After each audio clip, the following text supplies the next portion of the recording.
नमस्कार मित्रांनो, मन की शांती चॅनलवर आपले स्वागत आहे.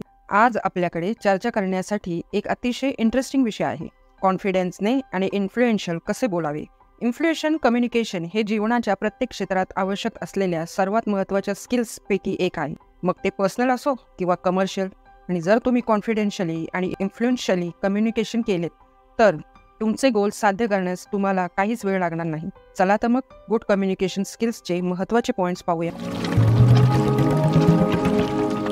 कॉन्फिडन्स खूप महत्त्वाचा आहे, कारण आपले वागणे बोलणे यावर लोकांचं आपल्याबरोबरचं वागणं अवलंबून आहे. जेव्हा आपण आत्मविश्वासाने वागतो तेव्हा लोक आपल्याला सिरियसली घेतात, आपण काय म्हणतो त्याकडे लक्ष देतात आणि आपल्या मतांचा आदर करतात. उलट जर आपल्याला बोलण्यात कॉन्फिडन्स किंवा हेजिटेशन असेल तर लोक आपल्या बोलण्याकडे लक्ष देणार नाही, दुर्लक्ष करतील आणि आपल्याला सिरियसली घेणार नाहीत. त्यासाठी कम्युनिकेशन स्किल्स डेव्हलप करणे खूप महत्त्वाचे आहे. कॉन्फिडन्स वाढवणे. कॉन्फिडन्स इन्क्रीज करण्यासाठी स्वतःवर थोडे काम करायला लागेल. त्यासाठी थोडा पेशन्स पाहिजे. काही छोट्या स्टेप्स आहेत ज्या आपण फॉलो केल्या तर आपल्याला निश्चित फायदा होईल. प्रिपरेशन्स. समजा तुम्हाला भाषण द्यायचे आहे किंवा मीटिंगमध्ये काहीतरी प्रेझेंट करायचं आहे. जो विषय आहे त्याचा नीट रिसर्च करा. तुमचे विचार तुम्ही कसे मांडणार याचं नीट आधी प्लॅनिंग करा आणि जे तुम्ही बोलणार आहेत किंवा प्रेझेंट करणार आहेत त्याची चांगली 2-4 वेळा रिहर्सल करा. विषय माहिती असल्यामुळे तुम्ही जास्त कम्फर्टेबली आणि भीती न वाटता बोलाल. Physical exercise. रेग्युलर फिजिकल ॲक्टिव्हिटीजची अनेक फायदे आहेत, ज्यामुळे मानसिकता आणि एनर्जी लेवल दोन्ही चांगले राहते. धावणे, पोहणे आणि योग यासारखे व्यायाम केल्याने आरोग्य एकदम उत्तम राहते. त्यामुळे तुमचा कॉन्फिडन्स वाढतो आणि अनेक चॅलेंजेस फेस करायला तुम्ही तयार राहता. फीडबॅक. मित्र, फॅमिलीमध्ये किंवा कलिग्स यांच्याकडून फीडबॅक मागितला आणि जर त्यांच्या सगळ्यांच्या बोलण्यात तुम्हाला एक कॉमन फॅक्टर सापडला की बाबा हा बदल तुझ्यात करण्याची गरज आहे, तर तुमच्या लक्षात येईल की तुम्हाला कुठे कुठे इम्प्रूव्हमेंटची गरज आहे. इन्फ्लुएन्स वाढवणे. इन्फ्लुएन्स वाढवण्यासाठी तुमचे बोलणे लोकांनी ऐकले पाहिजे. तुमचा पर्स्पेक्टिव्ह त्यांनी ॲक्सेप्ट करून तो फॉलो केला पाहिजे. तुम्ही रेकमेंड करता ते ऐकून प्रॅक्टिकली फॉलो केला पाहिजे. असं व्हावं तुम्हाला वाटत असेल तर त्यासाठी खालील स्ट्रॅटेजीज इम्प्लिमेंट करण्याचा विचार करा. जागृतपणे ऐकणे. इतर लोक काय म्हणतात ते नीट लक्ष देऊन ऐकले पाहिजे. इकडे तिकडे न बघता थेट डोळ्यात बघणे. समोरच्याचं संपूर्ण ऐकून मगच आपलं मत मांडले पाहिजे.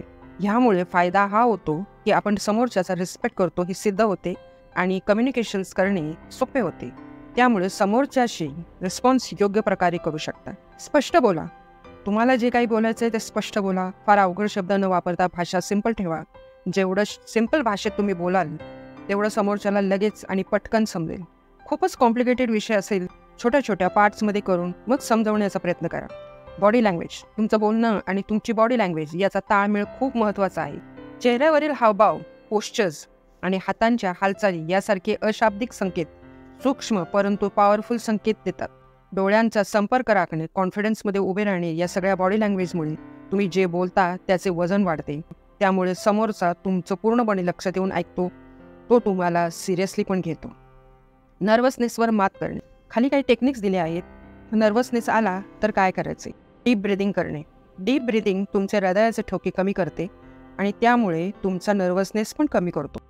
शांत होऊन जास्त चांगल्या प्रकारे कम्युनिकेट करू शकता. परिणामाचा विचार न करणे. आज जे काही आपण करणार आहोत त्याच्यावर जास्त लक्ष केंद्रित करणे खूप महत्त्वाचे आहे. पुढे काय होईल असा विचार न करता आत्ता काय करण्याची गरज आहे हे महत्त्वाचे आहे. स्वतःची काळजी घ्या. तुमचे शारीरिक आणि भावनिक आरोग्य उत्तम राखण्यासाठी विश्रांती, आहार आणि मेडिटेशन करत राहा.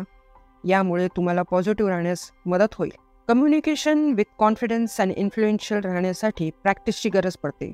रेग्युलर प्रॅक्टिसने या गोष्टी हळूहळू डेव्हलप होतात. आज डिस्कस केलेल्या स्ट्रॅटेजीज तुम्ही जर इम्प्लिमेंट केल्या तर तुम्ही कॉन्फिडन्स वाढण्यास, इतरांशी कम्युनिकेशन करण्यास आणि स्वतःमध्ये बदल घडवून आणण्यास मदत होऊ शकते. लक्षात ठेवा, वाढ हळूहळू होते. हा व्हिडिओ तुम्हाला कसा वाटला हे आम्हाला कमेंट करून नक्की सांगा.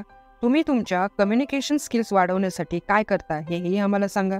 जर तुम्हाला हा व्हिडिओ आवडला असेल तर त्याला लाईक, शेअर आणि सबस्क्राईब करायला विसरू नका. पुढच्या वेळेपर्यंत धन्यवाद.